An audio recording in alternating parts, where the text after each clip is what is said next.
Sixième séquence du dessin au texte. Comment s'opère dans ce recueil le passage du dessin au texte poétique?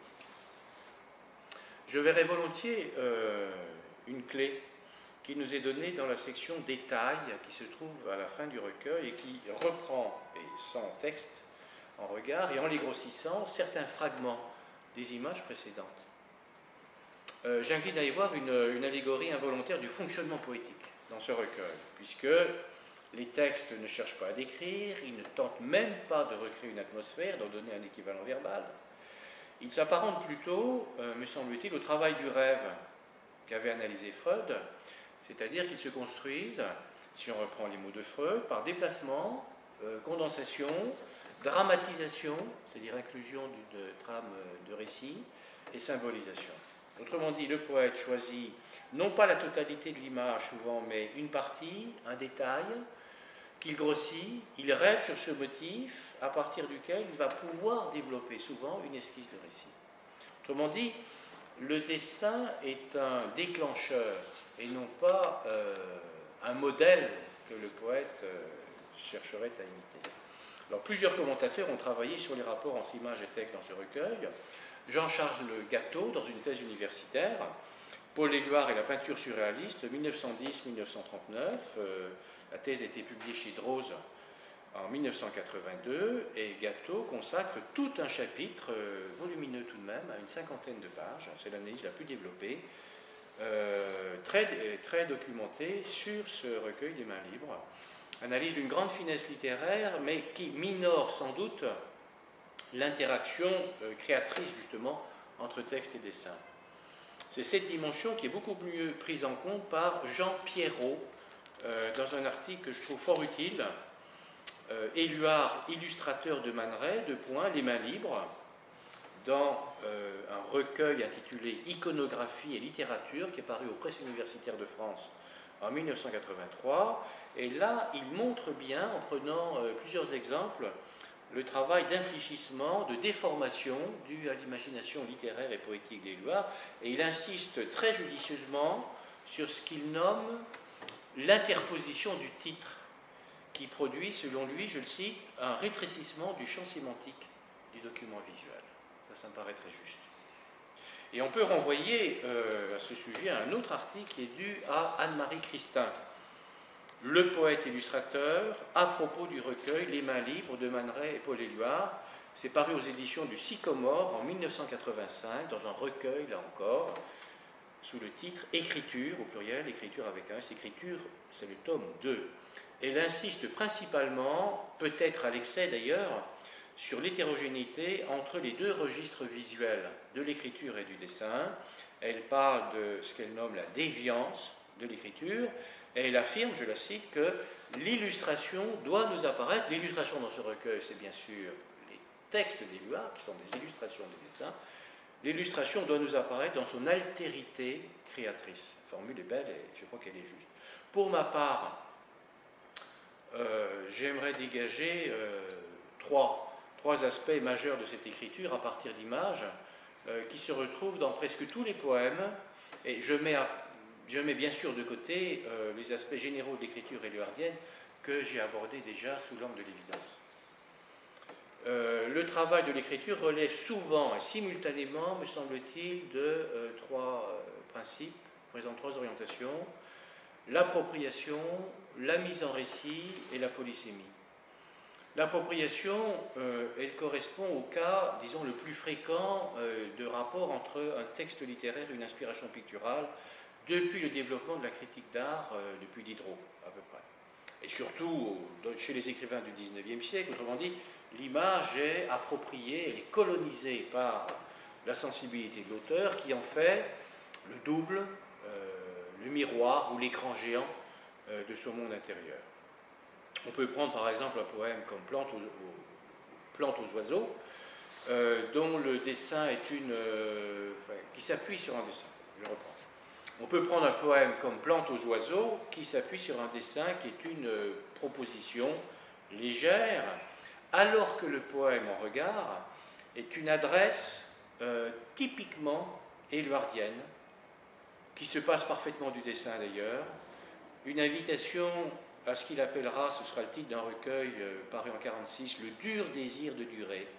C'est une rêverie personnelle traversée par des motifs d'angoisse propre à Éluard, la peur de la chute, et finalement pondérée par une fidélité originelle, ce qu'il appelle la première plume, le premier jour, et finalement un appel à prolonger l'élan de ce qu'il nomme la graine de force, l'image finale de l'arbre muet qui tient tête à la terre. Ce qui se dégage de ce texte, c'est de façon typiquement éluardienne une leçon de persévérance, de fidélité, d'obstination même dans le mouvement irrépressible de la vie. Et on pourrait faire de ce poème, en le considérant à part, isolément du recueil, aussi bien une lecture politique qu'idéologique, ontologique, psychologique. Sur tous ces plans, il est manifestement caractéristique d'Éluard. Autrement dit, il ne relève que très peu d'un dialogue avec l'image, il fait plutôt figure de manifeste à partir des suggestions du dessin. Alors, autre orientation très générale, l'invention d'un caractère narratif que l'on trouve dans pratiquement tous les textes. Comme le disait déjà, mais c'est une évidence, le philosophe Lessing dans son Laocoon en 1766, l'image est fixe, elle ne peut montrer qu'un moment, alors que le texte littéraire, même s'il est un poème, peut déployer un récit. Et c'est très souvent le cas ici, où le poète crée généralement un contexte et construit donc un arrière-plan narratif. Deux exemples que l'on peut renvoyer. Le poème Des nuages dans les mains, qui se construit sur une opposition entre un passé marqué par le désespoir, la marche en arrière, les souvenirs, qui ne trouvent aucun équivalent dans l'image, et puis à la fin l'accord cadeau-confiance dans le monostiche final. Donc l'écriture ici a créé une profondeur temporelle qui va permettre finalement de ressaisir le moment présent, celui de l'image, comme une plénitude. Autre exemple, le poème Rêve, qui est entièrement une séquence narrative qui peut beaucoup faire penser au récit de rêve pratiqué par les surréalistes et dont beaucoup ont été publiés dans l'organe du mouvement, la révolution surréaliste, devenu ensuite le surréalisme au service de la révolution. Toute la séquence narrative est inventée. Et curieusement, l'image de la locomotive qui occupe une place presque centrale et qui s'abat sur une ville est gommée, mais le motif de l'effondrement est transposé dans les verbes qui émaillent le texte et qui situent curieusement l'évocation dans un registre intime entre le « je rentre » initial et « je me déshabille » final. Et enfin, l'écriture poétique introduit souvent une polysémie par un jeu d'associations, de références diverses. J'en prends un seul exemple, l'un des poèmes les plus simples, les plus réussis peut-être, Le mannequin. Le titre est suggéré par l'image elle-même. Il convoque aussi, sans doute, s'agissant d'Éluard, le souvenir des mannequins énigmatiques qui étaient disposés par le peintre de Chirico dans ses tableaux de la période dite métaphysique. Chirico, Éluard connaissait bien ce peintre auquel il a consacré un très beau poème, La capitale de la douleur. Le motif initial de la guirlande tendue rappelle quelque chose au lecteur de poésie. Il s'agit très certainement d'une réminiscence de Rimbaud dans Les Illuminations.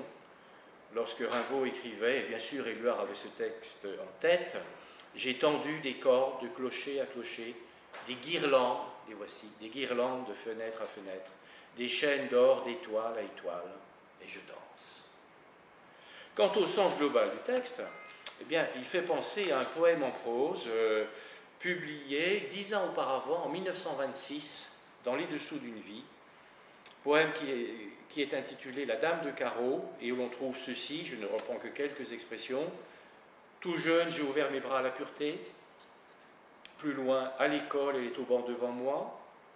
Et à la fin, et c'est toujours le même aveu, la même jeunesse, les mêmes yeux purs, le même geste ingénu de ses bras autour de mon cou, la même caresse, la même révélation. Ce poème est sans doute exemplaire de la façon dont travaille, faut-il dire la sensibilité, il serait plus juste de dire l'imagination éluardienne dans ce recueil, elle se greffe sur certains éléments de l'image et elle développe, par association et réminiscence, à la fois visuelle et littéraire d'ailleurs, puisque les deux se croisent chez Éluard, une rêverie libre, aussi libre d'ailleurs que les mains du recueil.